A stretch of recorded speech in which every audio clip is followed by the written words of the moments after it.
Hey, hello everyone, and welcome back to the Brand Architect podcast. I'm really happy that you're here watching or listening to the show. It's yet another one. Today, we're going to talk a lot about LinkedIn, and I've got a person who knows about it inside out. So I think we're going to dive into the details and are going to talk about the platform and why it may be the best place to be at the moment. So without further ado, let's have our guest over. Andy, welcome. Andy Foote is here. Hello, Annie. How are you? Fine, thanks. Thanks for coming over. I really appreciate that. And I'm sure we're going to have an interesting conversation and cover the platform and its strategies inside out. Yes, I'll do my best. You ask the questions, and I'll do my best to answer them with my the full breadth and depth of my knowledge, such as it is. Okay, cool. So I was, just before we started, I was telling Andy that LinkedIn hasn't really been a place that I actually planned to be at, and I never thought I would be so active on LinkedIn. But these days, it's one of the platforms that I spend most time at compared to the others, and it's changing. It's changing a lot and quite fast. So what was your experience with LinkedIn? When did you start actually using it actively, and why? Yeah, so I think I began in 2008. So I, by no means was I an early user, because I think it started in, I want to say 2003, 2004, something like that. So I was a little bit late. But 2008 is when I first started to get interested. I thought, oh, hold on a second, what is this? Access to a global community of professionals. That's interesting. And at that time in my life, it was perfect because I was a stay-at-home father. So Okay. I was looking after my little one and enjoying, see her progress and doing all that good stuff. And then, in addition, I was learning everything I could about LinkedIn. And I actually started with LinkedIn groups. That was the thing that I started to wrestle with. And again, that blew my mind, apart from access to all of these professionals all over the world, 24/7, the fact that I could actually build my own communities with relative ease. So whatever I wanted to build a community around, I could do that. And then people actually joined and coalesced and actually spent time in these groups. I thought, what? This is crazy. This is so cool. So I was very, very intent on building groups. At the time, I think I could, it was a maximum of 10, and some of them weren't growing fast enough for me, Annie. So some I would actually gift. I would pick someone in the group, or I would ask if anyone was interested, and I would basically gift that group that I created to that person. And for all I know, those groups are now, mega groups or still going strong, and they're, the groups that basically I started. So I still have groups, and I have between, I think, 55 and 60,000 people in those groups in aggregate across all manner of topics. My biggest one is alternative dispute resolution. As an ex-lawyer, I've always been interested in mediation and ADR, so that was kind of a no-brainer for me to start. That's my biggest. And then the smallest group, at one point I was living in Charlotte, North Carolina, and I was very much involved in the British American Business Council. So I started one. I started one up just for us to get together virtually. So yeah, groups is where I started my LinkedIn education.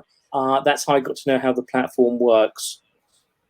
Okay, makes sense. So in the beginning, the groups. Do you think the groups on LinkedIn worked kind of maybe better or were healthier, so to speak, because everyone had their names and faces behind the profiles? Did that have any difference when you're comparing other groups on other platforms? Yeah, so you mean in terms of ability to see who was a member of the groups, or do you mean the discussions themselves? How do you mean? I mean because, on LinkedIn, usually people are not really hiding behind kind of avatars, behind nicknames, and, Yes. you know who you're talking to. Exactly. Yeah, that's undoubtedly a factor. Understanding, who's also in the room. But LinkedIn, back in the day, they let you, and they still do actually, you can now have unlisted groups. So if you do a search on a particular group and it's unlisted, then no one can find it. Only members of the group know it exists. So there is still that facet. But previous incarnation of LinkedIn groups, you could actually have a subgroup as part of a group, and then that could be entirely private. So only people in that subgroup would know about it. And that was actually quite useful, a useful device if you wanted to take things, in a private chat area. That was quite powerful, depending on, the purposes of the group. So yeah, full identity, I think is a good thing in terms of LinkedIn, knowing who you're speaking with, and then knowing the rules of the game. Understanding that if a group is, let's say, confidential and it's unlisted, then no one takes screenshots of anything said in the group and shares that elsewhere, right? So those kind of tacit understanding of what goes and what doesn't go in a group.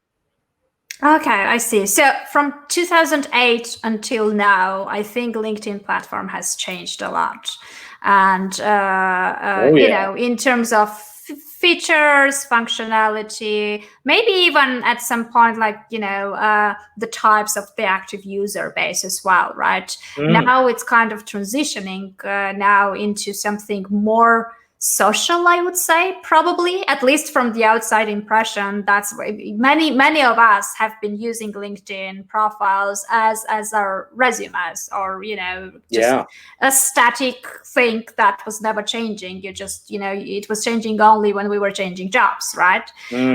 So now people are starting changing their activities on LinkedIn and the way they actually use LinkedIn. Yes. So what has been the major changes since the beginning? Like, what are the things that have changed a lot since the beginning? Wow. I mean, there are so many changes, Annie. I could probably speak for 2 hours if I went through each individual change. There have been lots of change. I think the biggest change, certainly, and I'm not sure if you've seen this or not, because you already shared with me that you've kind of been very active on LinkedIn for 4 months or so. But in the last 18 months, for sure, LinkedIn has become a lot like Facebook in terms of the content that you see on the platform, which annoys many people these days, right? They are like, no, it's not a Facebook. Why are you using it that way? I had those. Absolutely. And I was part of that initial reaction. My initial reaction was, no, please stop with the cat videos. Please stop with the oversharing, the aspirational stuff, right? But there are a couple of things here. Number one, it's happening. It's a train. You can't stop that train. It's going to happen. And number two, LinkedIn is I think a different tool for different people, right? It's whatever you want to get out of it. Then people will take from it or use it in that way. So this is just I think the innate variety of the platform. It's actually a good thing to have all of those different kinds of content, right? To feed everyone within the ecosystem. So there's always something for everyone. I think is the second point. And frankly, number three, if you're used to more professional content, right? If you're used to just strictly value-add content, then it's still there. It's not like that's gone away because other kinds of content are there too. So you just have to focus on your lane, keep doing what you do, and filter your feed, probably.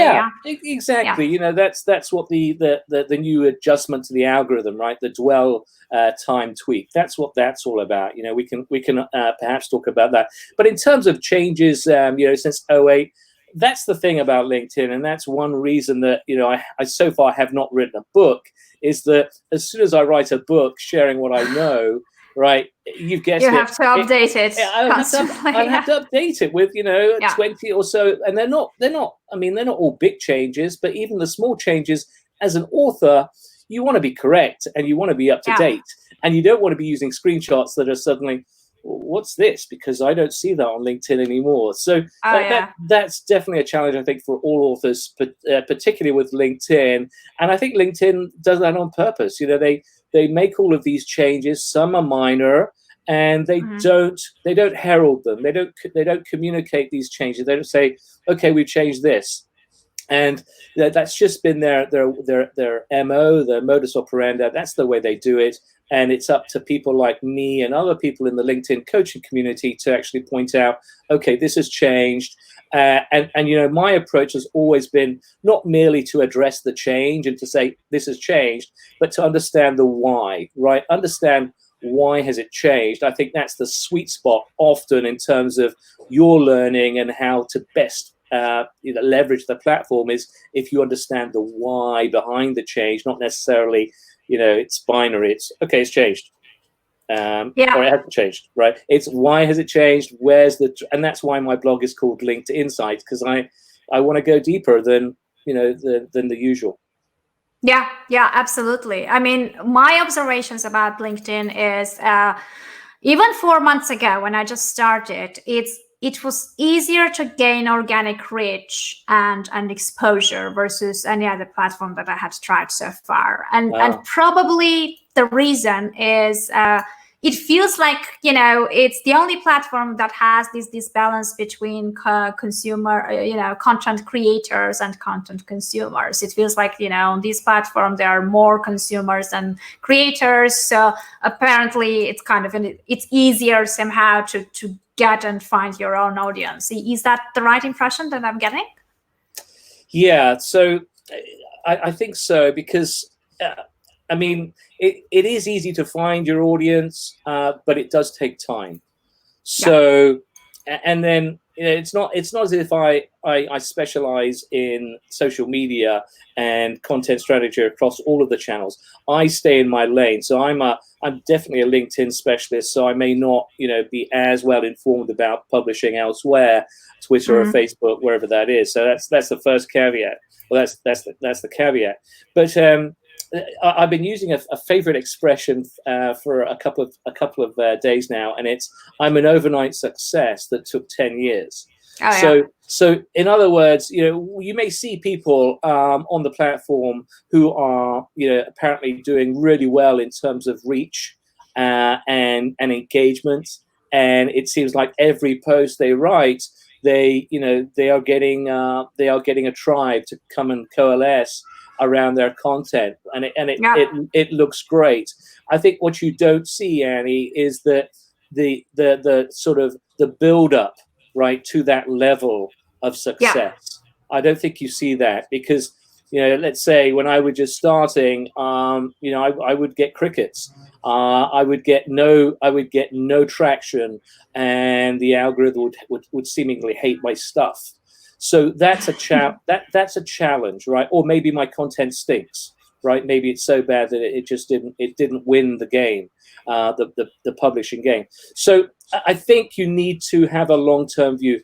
Particularly, you'll relate to this, just as you started podcasting, right, 6 years ago, when podcasting was still in its infancy, and people would say, well, why are you doing that? And you knew why you were doing it, because you saw the upside. You saw that it was going to be an amazing channel for your growth and your professional objectives. So similarly, you need to have the same approach with LinkedIn publishing. It is going to take time, but it can pay off in a big way if you find your groove, if you find your audience, and your stuff is good enough to actually get people to continually come to you. So, yes, you have to feed the algorithm. You have to understand how the algorithm works, but you also need to build up this social interest, this social capital, right, that you may spend or you may store, but you always appreciate people who come to you day in, day out, because they are the folks that actually they feed the algorithm. Their engagement is what I call jet fuel for the algorithm. Without engagement, you could be the best writer in the world, but if you're writing in a vacuum, if no one is listening to you or paying attention, then actually you're invisible. And that's absolutely that's a disheartening. It's a very frustrating position to be in. I'm going to be speaking with a client probably tomorrow, and we're going to talk about what's happening to her reach. Why all of a sudden has it gone down? What's happening? We'll be troubleshooting, and I'll be coming up with some techniques of, okay, have you tried this, and analyzing, trying to figure out what's going on. Okay, sounds good. So let's go back into the beginning. Let's just put ourselves in the shoes of someone who is just starting and gets into the platform, and obviously in the beginning I don't think even really good quality added value content, whatever you're putting out there, if you're just starting, it's gonna be crickets. It will take time for people to actually notice you. So Yeah. and sometimes the reason that you're getting crickets is maybe because your content doesn't resonate, the topics or the style or whatever it is. So how do you find out? How do you actually discover? How do you experiment in order to understand whether it's something wrong with what you're doing and you shouldn't keep doing it exactly the same way?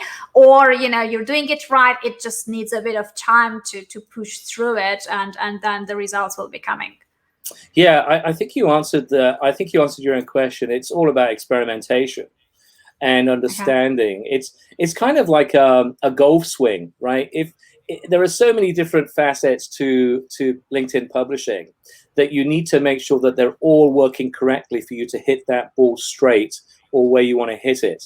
And you've got to keep making those minor tweaks, those minor adjustments until you basically get the ball as far down the course as you possibly can. And so it is a process of experimentation. It's okay. This got crickets. Why? Why did it get crickets? Do I understand why?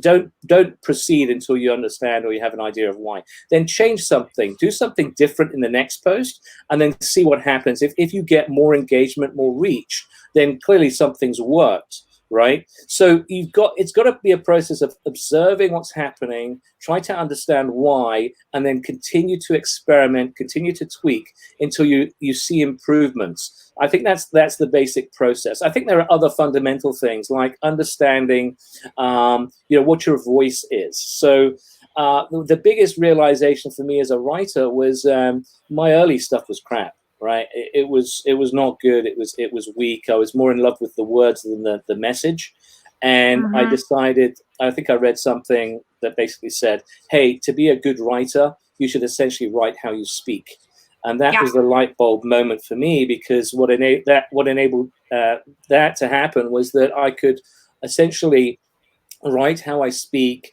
and then my voice, my true voice came over, and my personality came over in my writing. And so my personality is research based. It's maybe a bit of snark. I like to put some humor in if I feel something is foolish or doesn't make any sense. And I also don't, I want to get straight to the point. I understand that time is precious, so I want to give my readers the values as quickly as I can. So these are some of the components of, what an Andy Foote post or an article might look like. So it's all about value. It's being concerned about time, and then it's injecting my personality. Take it or leave it. Some people might think, oh, I don't like this guy. Some people might think, yeah, he's quite funny. I might tune in next time. So find your own voice is a fundamental, I think. Another aspect I would encourage people who are just starting to write on LinkedIn to think about, and in fact do, is to reverse engineer, right? It's not like there's a lack of great content out there that you can then look at and analyze and then decide for yourself, so why is this good? Why did this person get this high amount of engagement, right? Was it the content? Was it the way the content was written? How much of that has to do with the author's voice, right? And then reverse engineer. Then try and replicate that in a way that makes sense for you, in an authentic way for you, right? So you're not just copying and pasting; you're putting it in your own words, and then see if that changes things for you. If you start to get more success, whatever success might be to you, right? If success is great engagement, good. Right? If success means getting more comments than reactions, than likes, great. Right? But decide what success means for you as well. Yeah, makes sense. Absolutely. So you mentioned engagement a lot, and I truly believe that engagement is way more important than the reach, because you may be seen by many people, but if those people are not resonating with your content and are not really relevant in terms of who you want to reach, Exactly. it doesn't really make sense, right? Yeah. So but there is this thing going on a lot, and I've been debating about it, and we've been discussing it a lot. Engagement pods on LinkedIn, which is, it's not anything exclusive to LinkedIn. Engagement pods have been around for, on all these different platforms as well. It's basically, as far as I understand, the main purpose is to trick the algorithm in order to get the required minimum traction. So then, it just shows it to more people. So my personal debate is, I think it kind of distorts the real picture of the real engagement, because then you have to filter out the pod participants. The pod participants end up being forced to comment on 10-15 posts a day, which ends into comments like "great job, thanks for sharing," and all these things that don't really add value to the conversation. But on the other hand, sometimes you're thinking like, okay, I created this thing. I truly believe that, it would be worth that more people know about it. Just because I'm not using a pod, it won't go so far. And, even if it's kind of not a very good quality comments, if I get 6-7 of those, then, the real ones will be coming in. So what is your feeling about the pods? How do you view them? Yeah. So we were talking about experimentation earlier. I very much believe in experimentation. So in that spirit of experimentation, I set up 2 pods, and I think they weren't actually called pods at the time, and because I had 50 or so people in a Slack group who I greatly admired, and I thought their work was terrific. But they were in different disciplines, right? Some were career transition folks, some were resume experts, some were LinkedIn trainers like myself, and a few other disciplines sprinkled in. And they all wrote on LinkedIn consistently. So I said, okay, let's try this. Let's get together, and then let's just amalgamate. Let's put our forces together, and in fact, our audiences together, because that's actually what you're trying to do with a pod, is to try and get your individual tribe members to turf up, to actually get that algorithm kick-started, and to signal to the algorithm that this content may be worthy of further distribution. That's the whole point. And it was going okay. And I don't think any of us were terrifically impressed, Annie, with the amount of good that it was doing. So I don't think, frankly, it was either of those were a success. And the reason that the second one, I stopped the first one, I can't remember why, but the reason the second one stopped was one of the pod members at the time told me that she'd heard that LinkedIn pods were being investigated by LinkedIn. And as soon as I heard that, I said, okay, we're out.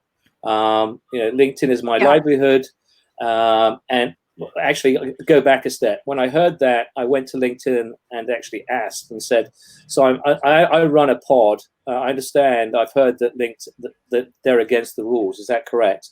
And I was lucky enough to get someone at LinkedIn to specifically say, yes, Andy, they contravene this. And I think it was 9.4 or 9.2 of the user agreement, which specifically says that gaming, right, is forbidden. Any kind of gaming, the algorithm on LinkedIn, and it's clear that that's a transgression. That's breaking the rule. Pods are indeed. So it's not a stretch to understand where they're coming from. So and from LinkedIn's perspective, anything artificial, anything trying to beat the system is a no-no. I get that. So as soon as I heard that and I got that specific confirmation, I said to the pod members, I said, okay, we're out. And it was nice doing it. And the big benefit for me was being brought closer together as professionals in that endeavor. That was a very cool thing, and we're all firmer friends now for having done it. But as I said, in terms of results, I just didn't see it. It didn't seem to help. And in fact, I'd go further, that I think the algorithm was smart enough, was developing an ability to spot a pod boosted post. Oh, interesting. Okay. And I think it could actually see that was happening. And if the same people are continually within the first 30 minutes of a post are coming, as you say, with those short comments, awesome, this is terrific, because they'll only be short because people are busy and they feel forced. It feels forced. It's like, oh, I have to boost Andy's. Okay. Terrific, Andy. Well done. That was great. All right. Now, let me do something else, right? And that was the other element, because I mentioned that we were all different disciplines. Some of the stuff just wasn't relevant to me. And so when I'm commenting and I'm thinking, oh, I don't really want my tribe to coalesce around this, because what has this got to do with my stuff, right? It's like, and there's that reluctance too. And there was some where, as a content snob with very high standards, if I see a content which is weak, all right, or not as strong as my own, right, because I'm arrogant to think it's good sometimes, then that's another thing. Oh, do I really want to boost this? And that's the commitment you make, right, when you have this 100% commitment to boost everyone's regardless. So, not your morals go out the window, but your standards might go out the window a little as well. So, let's be clear, pods are not just the one type of sort of collaborative boosting. There are others without calling them pods, right? I mean, I have a Facebook group which is basically all about LinkedIn, sharing LinkedIn expertise, and I encourage all of those group members to post their latest LinkedIn post. Right? There's no pressure, right? But that's a similar collaborative impetus, right? Because you posted there, and it's entirely up to the folks there if they want to come on over to LinkedIn and say anything. But that's pod-like. It's not a pod in name, right? Another thing you could do is, I know that there are people who have the maximum of 50 in their LinkedIn Messenger, 50 contacts, first connections, and they will regularly post their content in that group text. And it's again, that's pod-like. So it's like spamming. Well, I mean, if you do it every day, it feels like spamming. Yeah. And then the third, I think, common form of pod-like behavior is when you get an author who will, again, habitually, right, this is a pattern, will add 12, 10 people in the tags, right? So they'll tag 10 or 12 people. Every comment is, hey, John, Lucy, Mick, Jennifer, Fred, Alex, I think this might be of interest to you. And that to me is not organic. It's forced. And I dislike it. And I posted about it recently. I said, hey, mass tagging, it has a high yuck factor. Because I understand why people do it, but I dislike it. And I prefer my own stuff to be organic. If it succeeds on LinkedIn, then it wins because it's been, people genuinely come on over or, like it. How they come on over is another question, but they like it once they get there, or they ideally, they talk about it, right? Because conversations are so important around content. Oh, absolutely. Yeah. Absolutely. So, I mean, tricking the system, if it's, especially if it's against their rules, I mean, I definitely don't recommend that at all. I agree. Mass tagging is very annoying. I had several people who were tagging me on almost every single post of theirs, and it wasn't even relevant to me. So even if I wanted to, I couldn't really leave a comment because it had nothing to do with my expertise or, my opinions. Like, it was completely different industry and stuff. So it's not very effective either if you're tagging irrelevant people as well. But nevertheless, knowing the algorithm, how it works at the moment, may help in a sense of, if there are any hints or tips in terms of when to post, which formats do best, and stuff like that, then maybe it will help with the decision-making process of the person who is deciding to put something out there. Because I truly believe that the same message can be shaped and formed into very different ways, and from that perspective, the message value doesn't change, and you can repurpose it in different ways. So if the algorithm prefers a certain format, you can always have the same thing in that specific format just for that sake, right? Yeah, absolutely. The concept of repurposing evergreen content, so content that has value regardless of how old or how fresh it is a good technique, and it's one that I will I think have to do at some stage, because I've written all of these posts which have gotten a decent amount of engagement, but they're quickly forgotten. Right, they generally have a life of 12, 48 hours typically, and then that's it. They're forgotten in the scroll in the feed, and so they're, in other words, posts are like newspapers. They're read today, maybe tomorrow, and then discarded. And articles are a much different and much more different animal, because they have the ability to be indexed by search engines. So. I must have easily, 8 to 10 articles that are ready to go, but they're in posts that are now like dusty and discarded. And particularly because I've done what I call articles in a post wrapper. What do I mean by that? Well, my favorite form of doing posts is by doing a post plus a document. And that document can be many pages. And LinkedIn really makes it very easy for users to do this. Makes it easy to write articles as well, by the way. If you compare it to what you might have to do with a blog, all of the admin involved, it's super easy. They've taken all of the potential obstacles away. So yeah, I've got all of this content that has been in the short form content style, and I could easily repurpose that and put it out as articles. And then I would get some index love, search engine index love, and that's just something that I need to do on my to-do list. So that's a strong technique.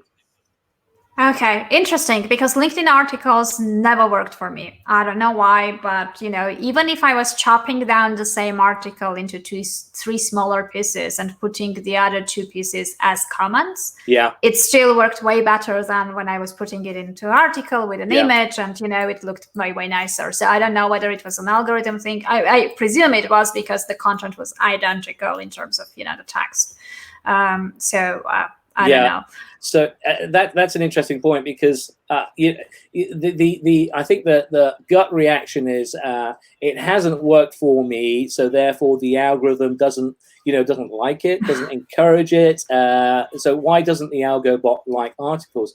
It may have a lot more to do with your audience. That if your audience is predisposed to reading posts and doing that short, sharp, quick thing. That's why posts are so effective, right? Because they're very easy to write. I mean, 1,300 characters, bam. Add a PDF, bam, and then you get that instant gratification, right? In that short cycle. But these days, who has time to read articles, right? Who has time to sit down and watch videos, right? 20-minute videos.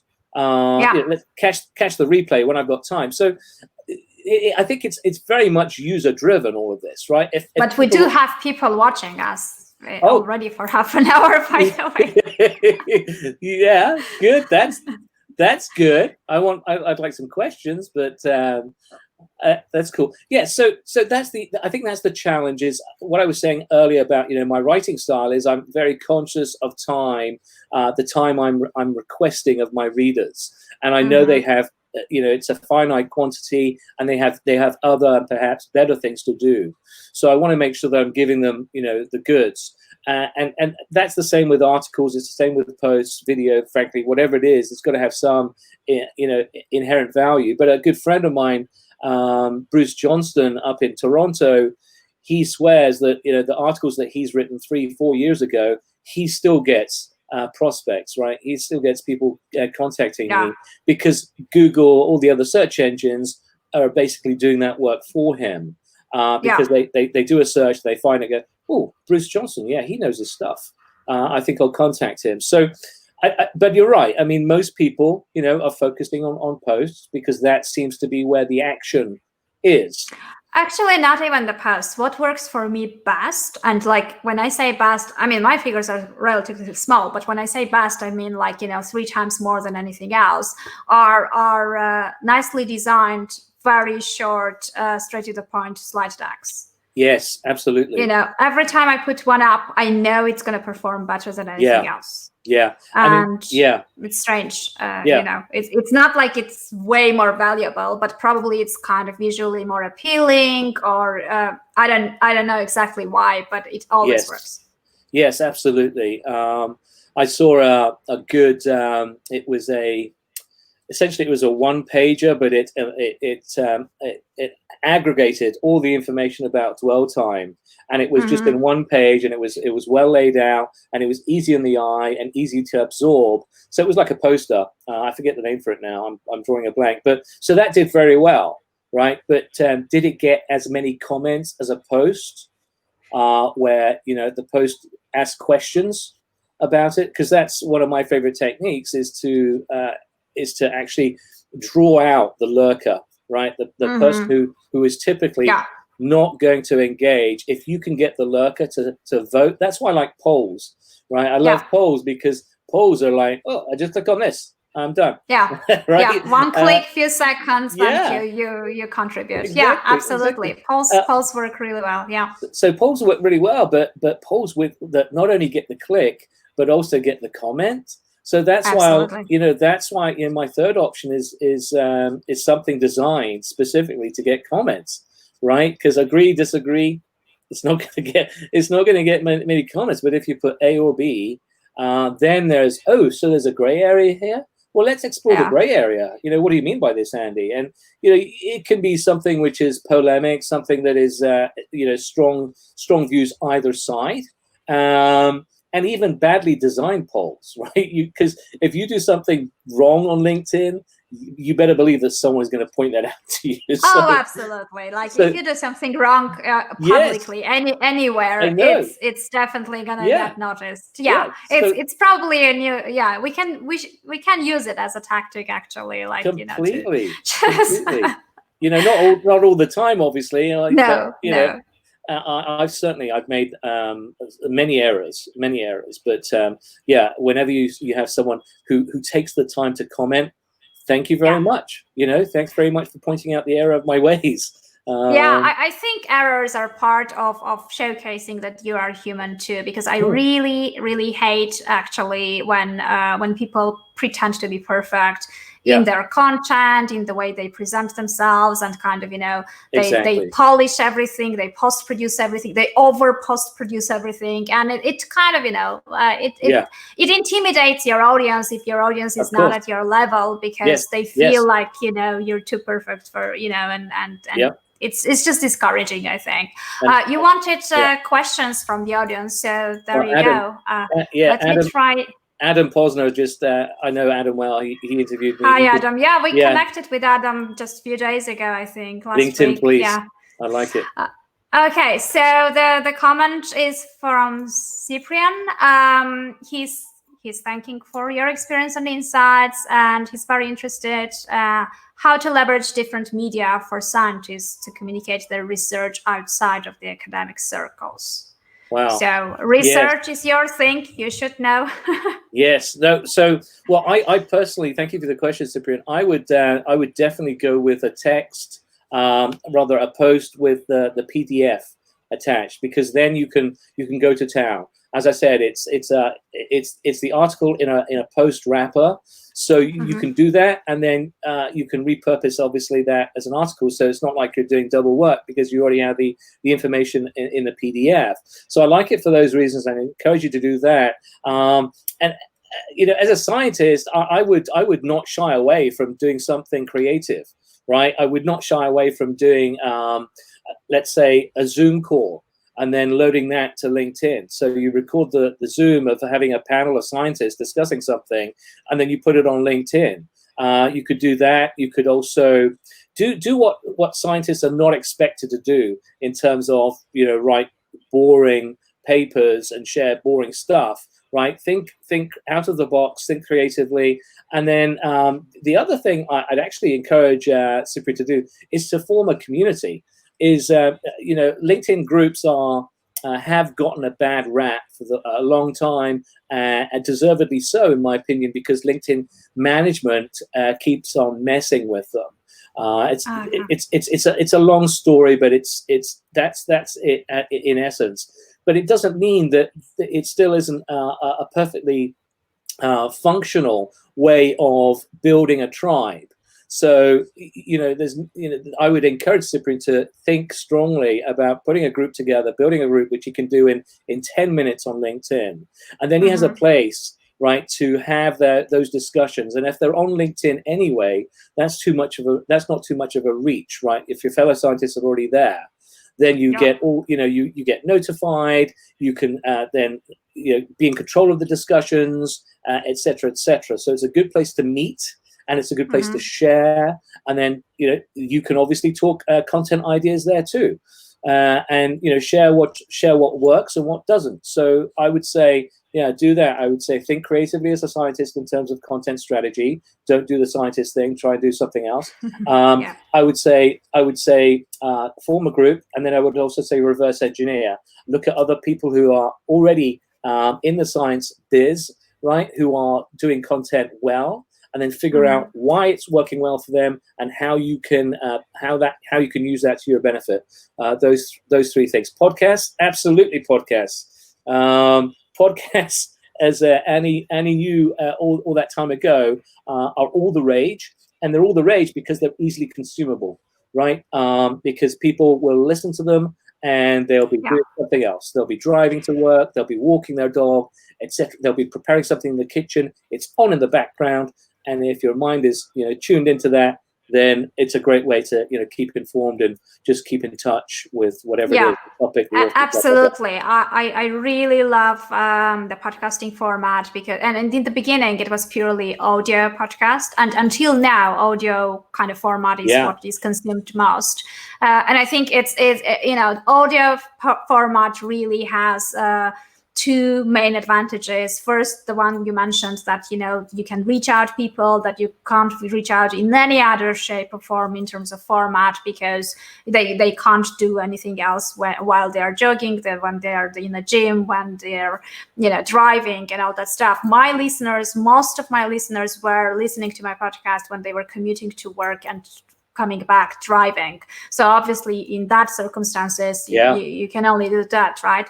And the second thing is, I still feel like, putting a face to the voice is good, but I feel like the purely audio media is one of the most intimate medias out there. And it's just, it feels kind of, where else you can basically talk to people's ears, like thousands of people's, just straight to their ear and get that attention span, right? So I don't know, I think it's beautiful. Yes, and it's essentially, you can't put on an act, right? You'd have to be a very good actor or actress to try and be something that you're not. So what you get on audio on the screen is what you get. What you see is what you get. I think that's powerful in terms of your own branding, right? People like you if they like your sound, and they like what you say, etc. So absolutely agree with you. Yeah, and I don't know many scientists who are doing podcasts, so you'll definitely stand out, Cyprian. It's a low barrier, Cyprian. Jump in. Jump in with 2 feet. Absolutely. Just and I know that he, if you have that technical kind of, when I was starting, I had no idea how everything worked. I started from scratch. I did it all myself, and it's not very difficult to do. So if I'm not a very techy person, if I could do it, I'm absolutely sure everyone else could do that too. And all you need is a microphone. Basically, it's not, you don't even need to spend so much money on that. So my hat's off to you, Annie, because 6 years ago, I'm pretty sure it's not as easy as it is now. But even now, there were some big head scratcher moments to me. For example, I had this idea that, well, I just get a domain name and then I just host my audio there, and then I read somewhere, no, you can't host all of your audio on your own blog. That would fill it up quickly. Yes. You need to use a server. okay, so I need to see it. I need to use a service. If I use this service, how am I going to pull those audio files over to my blog? How am I going to serve them there and there? This is blowing. Why is it so luckily, complicated? it is. I totally get that. But luckily enough, like now there are so many more resources that, Yeah. first of all, kind of services that you could outsource compared to 6 years ago. And second, resources to learn it yourself. Like 6 years ago, there wasn't much around either. I was just lucky to become part of a community where people were starting out and kind of, helping each other. And there was a guy who was more advanced. So it kind of went from there. But I think it's just everything is about decision. So when even going back to LinkedIn, if you're trying and experimenting stuff and you see crickets, it's just it's in the beginning we all had that. Like in the beginning when I was launching the podcast, my first fear was like, what if no one listens? And then you realize that if my podcast had a mission in the very beginning. It was a very clear mission, which was I want a person who dreams to have his name on a book cover to end up with a book published, right? So that was kind of the mission. And I realized like it doesn't really matter about the number. If I end up with at least 1 or 10 or whatever people who actually get from that point until the end, then mission accomplished. So I ended up with about 20 people who actually did that.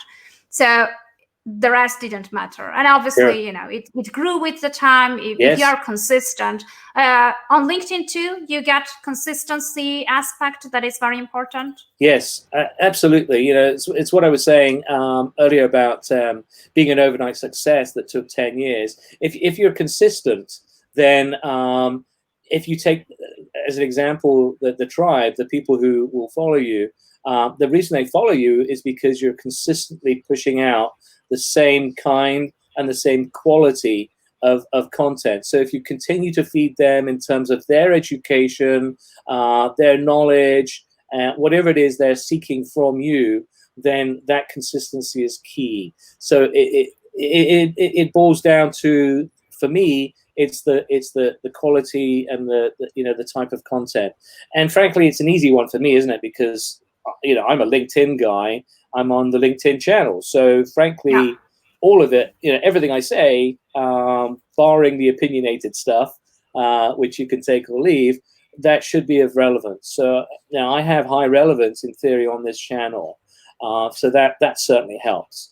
Right. But you said an interesting thing earlier. You said there was a guy more advanced than me, and you were talking specifically about podcasting. So that struck me as relevant because there's a guy called Ryan Roten who's been podcasting for a very long time as well. He interviewed me recently and very kindly gave me some tips. And one of the tips had to do with transcription.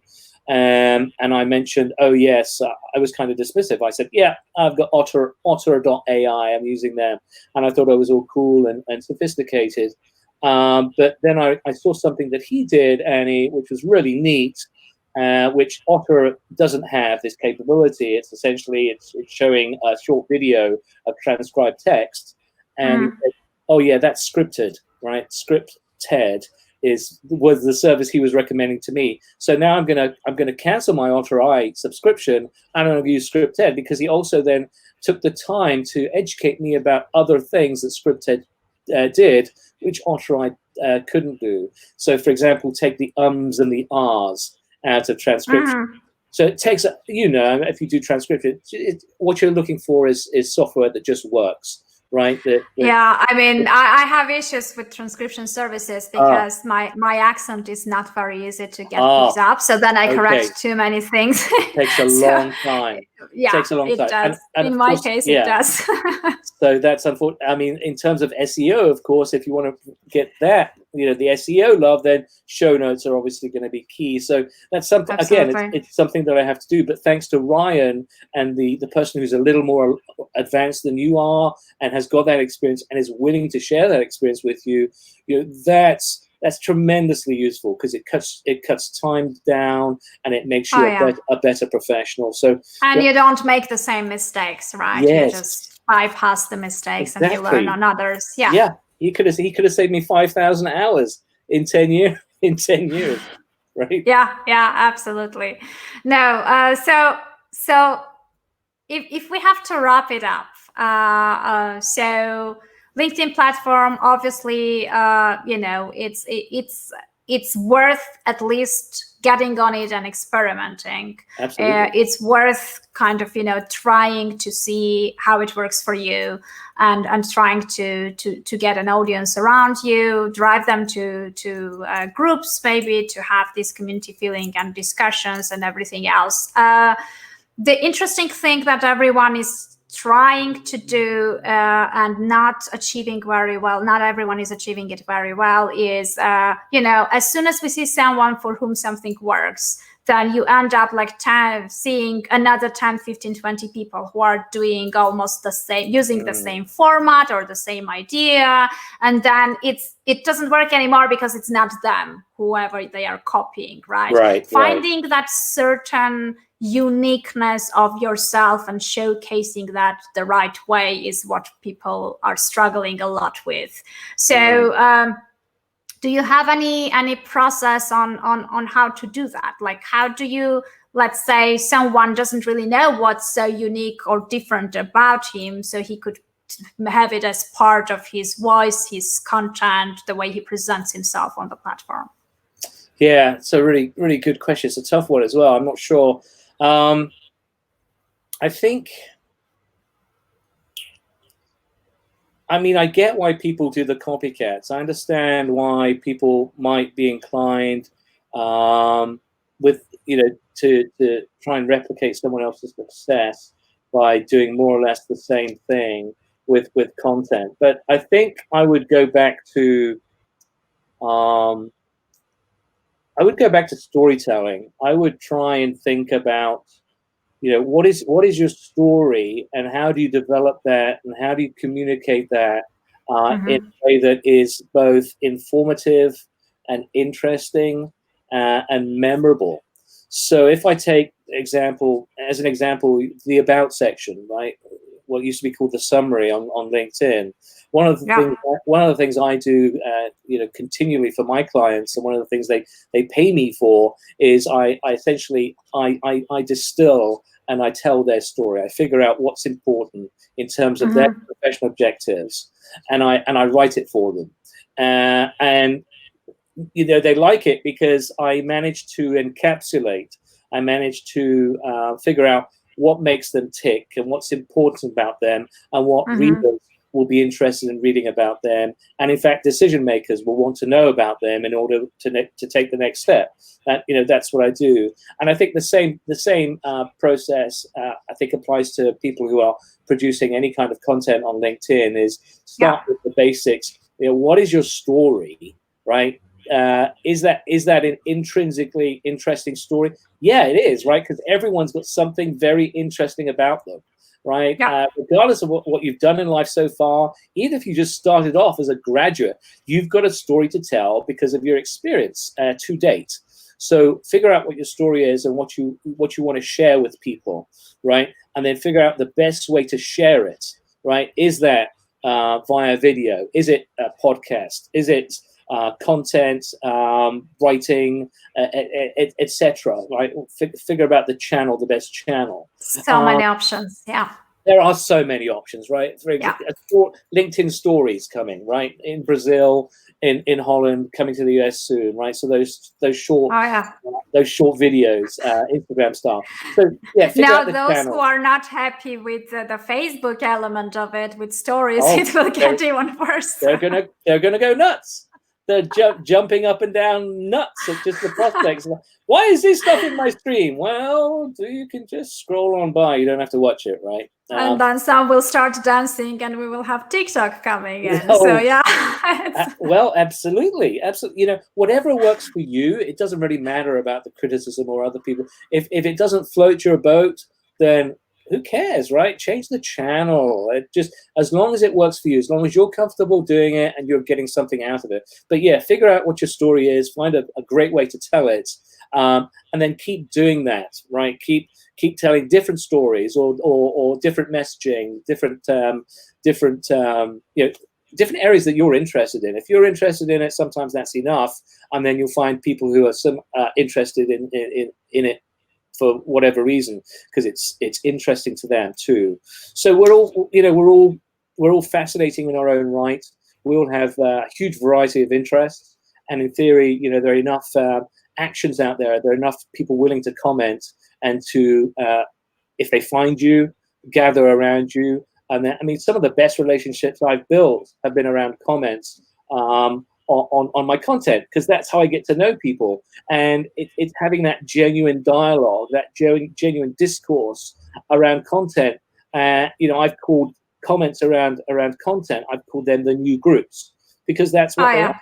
You get the same people coalescing, and then you get more people coming and say, "Oh yeah, I know Annie. I don't know Andy. Who's this Andy guy?" But they're talking to each other. Well, maybe I'll jump in with my comment because I know Annie. I'm comfortable doing that. I totally agree, because actually sometimes my comments do way better than my content. My comments on other people's posts sometimes kind of trigger more dialogues than my posts on my own timeline. So and that leads to idea explosions for other content. It's like, oh well, that comment makes me think that this actually might be a great idea for a post. So that's how you learn. You're just observing, you're picking up on what people are interested in, and primarily if people are moving from lurker to commenter, that's a victory. That's a big thing. Oh, it is. Yeah, absolutely. So again, going back and wrapping it up, it's all about engagement. It's all about genuine, good quality engagement of people who you want to build relationship with. So it's all about people, engagement, building relationships, being yourself, showcasing your personality, because I think personality in content is very important as well. You have to showcase that. Yes.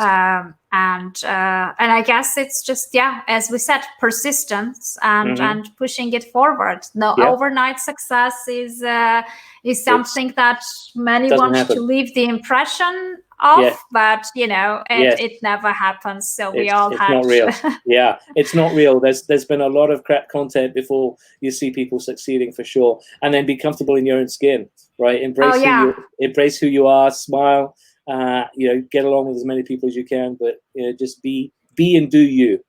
Yeah, and you don't have to be perfect, because no one is. So just don't even try. Exactly. Okay, well, Andy, it was a big pleasure to talk to you. Thanks a lot. It was very, very useful. I'm sure that people who are considering to get on board now, they have enough information and enough knowledge to start.